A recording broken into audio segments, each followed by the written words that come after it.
Welcome to the Slop Farm. Enjoy the video. You begin by ensuring both devices share the same Apple ID and are on the same Wi-Fi network. This is required for iCloud and continuity features to work. On iPhone, open Settings and turn on Bluetooth and Wi-Fi. On Mac, check system settings for the same. Once done, enable handoff on both devices so apps can pass data seamlessly. Make sure both devices are unlocked and awake before proceeding to pairing and iCloud sync steps. Now you enable the specific services that will sync.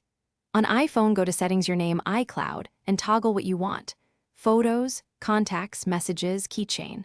On Mac, open System Settings, Apple ID, iCloud, and match those toggles so data syncs both ways.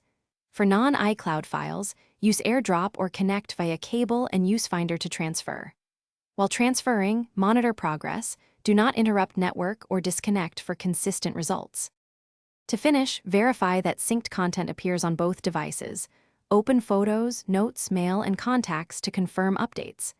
If something is missing, sign out and back into your Apple ID on the affected device to refresh iCloud permissions. This often forces a resync. If problems persist, restart both devices, toggle Wi-Fi and Bluetooth, and ensure handoff remains enabled. A key troubleshooting tip: check iCloud storage if you're out of space. Syncing will stop until you free up or buy more. Thanks for watching. Consider subscribing if we helped you today.